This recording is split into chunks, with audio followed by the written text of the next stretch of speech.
Hi guys, welcome back to my channel. So today I'm going to be filming and talking about where I have been. My last video was about 3 months, almost 4 months ago, and I know it's been a while. I've been scarce. This is not the Nazom you all are used to, but actually a lot has been going on. So first of all, before I go into details, I want to say that if you have missed me, please subscribe to the channel. If you want videos about food, lifestyle, even fashion, subscribe to my channel. I'm going to be uploading at least twice a week, thanks to my sister Nelu. Some of you already know her. She actually called me out. She said, she knows I have a lot going on, but I kind of have abandoned my YouTube channel, which I have. And so yeah, I came here to talk about everything that has been going on. Where do I even start from, you guys? Do I start from when I almost died thanks to episode? They almost killed me. Or do I, those of you that follow me on Instagram, you already know the story. Or do I talk about my new journey, why clearly my environment has changed? Or do I talk about, in fact, let's just get started, okay? So if you haven't already, as I said, subscribe to my channel. You can also follow me on Instagram at Nazom's Corner. I'm back for good. I am not going anywhere, so feel free to subscribe, okay? Anyway, first things first, I know one of you is going to ask me, but this my hair is reggae. It's called reggae.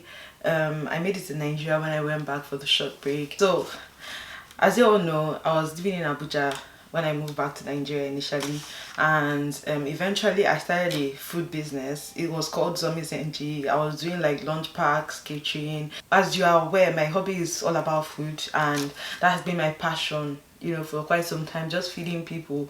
And at first I didn't know how I could monetize that passion. I didn't want to be just a caterer. I didn't want to just be a food influencer. I know that I'm all about fashion, food. In fact, there's a lot about me. I just didn't want to do you guys like cha immediately. I wanted to kind of go slow. Anyway, so yeah, I was doing Zombies NG, which was catering for lunch, which was just doing lunch packs and stuff like that, and it was doing well. But then I came to the UK. I'm currently going to Le Cordon Bleu here in London.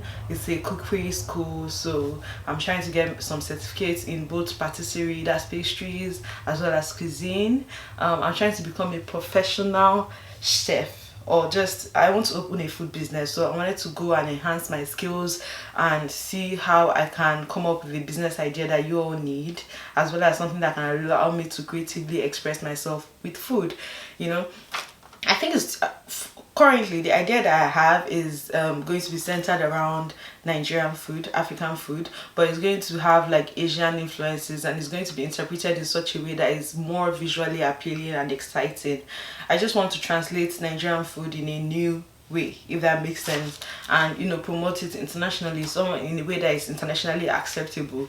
Even if it's just rice and stew, but give you like tomato fondue or reduction with coconut steamed rice, make it fancy.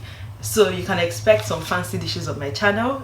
So if there's any other reason, if there's no other reason for you to subscribe to me, subscribe, because I will soon be a professional chef, okay?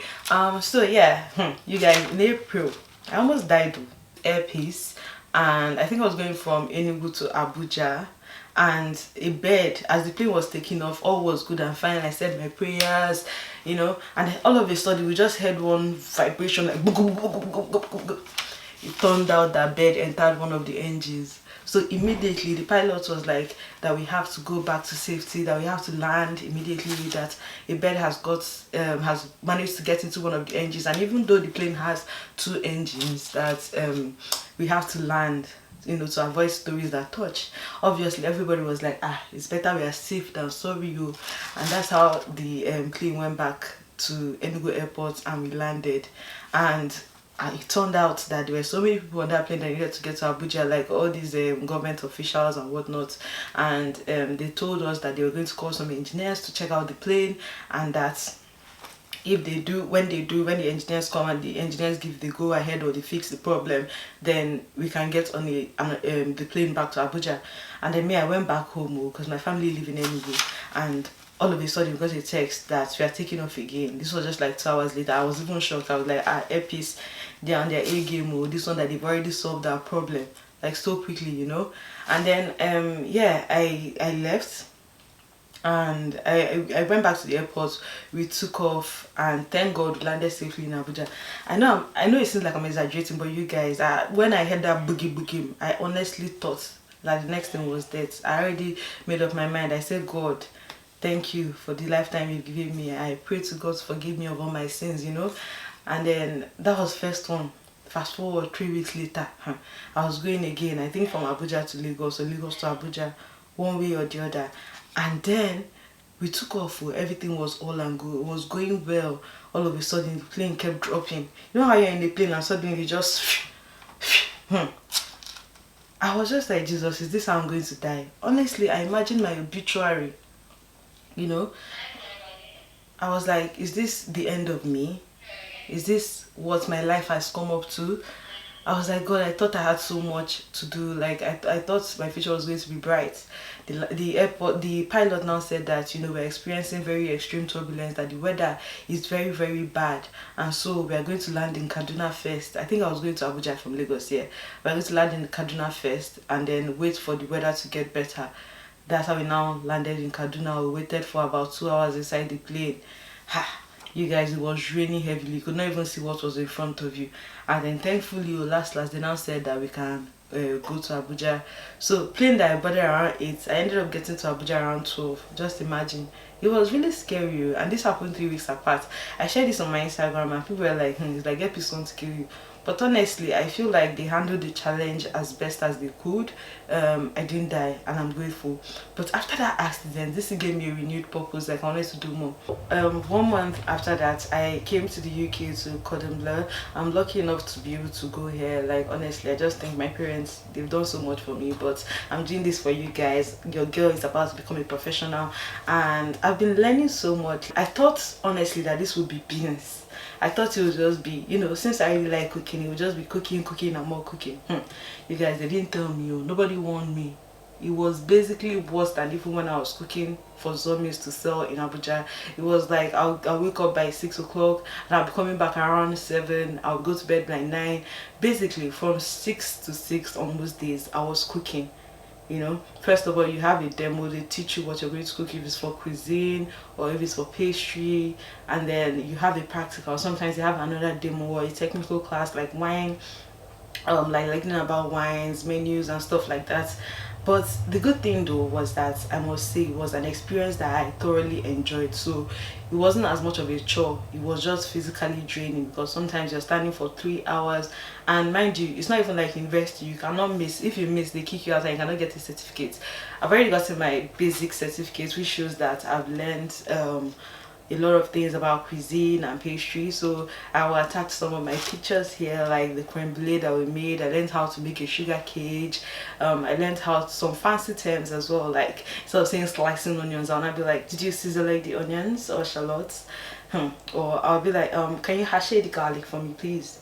You know, stuff like that. It was just fancy French words. Although you guys, I'm going to attach a salad here.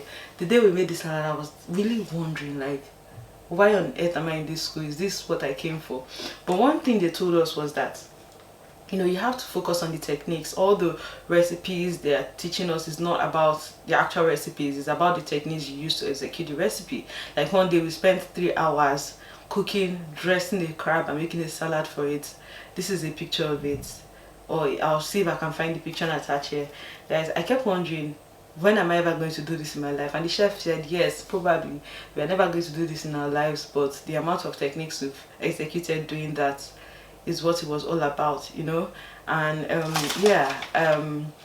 I even have a picture with the crab when he was alive, and it was a fun experience. In fact, the last 3 months has been a fun experience. I kind of abandoned my YouTube because it was difficult finding a place to like fit it in amidst everything that was going on. I was busy on weekdays. Like every time I go home I was super tired, and then on weekends all I wanted to do was just sleep and catch up on all that I missed out on during the week. And obviously going to culinary school, it has really, a lot has happened. Like as you can see, I'm a lot fluffier. I'm going to make a video talking about why that is and how I'm going to get back on track. So stay tuned, subscribe to my channel if you haven't, because I'm going to talk about that.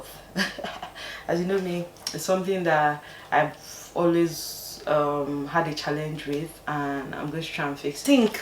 If you think that you know how to cook and you want to go to culinary school, better drop all the knowledge you have at the door, because they are going to humble you. It's not even about, oh, I'm a very good cook, everybody says my food is sweet with Maggi. One of my biggest challenges was learning to cook without Maggi, because as a Nigerian, that's what we know, that's what we're familiar with. You know, if you don't put the Maggi in the food, you're in trouble. Except you come from a home whereby they don't like too much Maggi, then it's different. So I really learned how to cook without Maggi, and it's not bad. It's just seasoning like salt and pepper is the secret, you know. And I've learned to season just with salt and pepper and do a good job. Does it mean I don't use Maggi anymore? No. If I'm cooking some Nigerian dishes, I still use my Maggi, because MSG is just like, it comes from seaweed, it's extracted from a natural source, and there's mixed reviews about it if it's good or not.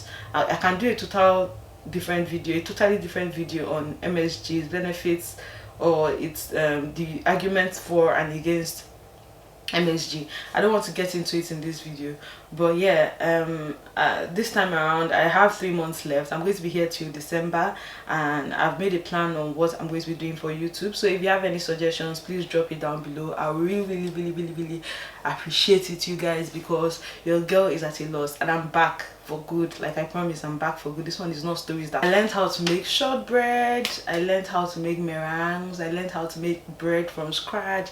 Actually, I really enjoyed that bread class. It was super fun. Like, we were slapping the dough on the table like aggressively. If you have anger issues, maybe you should try making bread. It's actually quite therapeutic.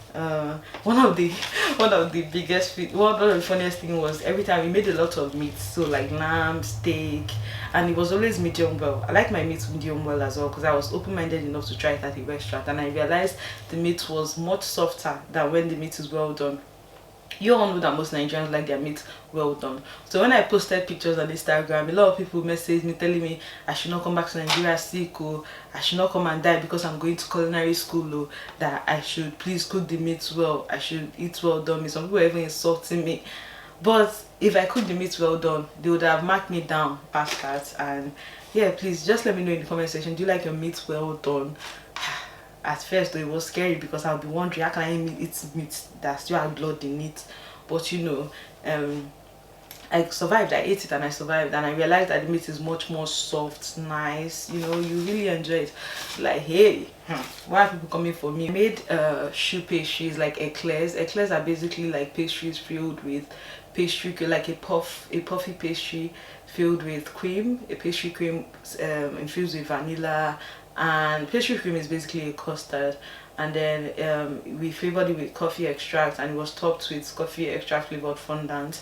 It was really nice. And yeah, I've learned how to make marble cake, madeleines, so many nice stuff. I made my first cake for the first time. This next time I'm going to be learning stuff like croissant, baguette, brioche, a lot more techniques when it comes to actual food. So you're about to be seeing some chef and things. If you don't follow me on Instagram, better go follow me, because I share my daily stories there. I'm not allowed to vlog in school, or so I can only take pictures. So honestly, all I can do is just share my pictures with you on Instagram. So I can't do much with YouTube because I'm not allowed to vlog. So if you want to see my chef journey, better go to my Instagram at Nazom's Corner and follow me, because I'll be posting a lot more. I also made like this dark chocolate cake. I used like a technique to really enjoy it, but just learning a lot of techniques I wouldn't have known how to use. So yeah guys, now the plan for the channel is to just upload more fancy meals, my meal prep, my weight loss journey, my fashion videos, things about fashion, just my life, and a lot of vlogs. So I can't tell you that it's going to be all about food, but if you want to know more about the other side of my life, follow me on Instagram and subscribe to my channel, because I'm going to be sharing a lot more here, and I'll try to upload twice a week. If I have extra videos, maybe three times a week, but honestly the plan is just to upload. So yeah, I've got a business plan for when I move back to Nigeria, but I'm not sharing that yet. So when we get to that bridge, we'll cross it. So stay tuned. I'm going to make an announcement officially when the time is right. And for all of you that have been supporting me on Instagram, for all of you that have asked about me, for all of you that have subscribed to my channel, a big thank you to all of you. In fact, thank you to those of you still planning to subscribe, because I know you will, like, you will enjoy it. If you have any suggestions for the kind of videos you want to see, please let me know in the comment section. I'll try and get to it. For now, Thank you, and I'll see you later in my next video. Okay, bye bye.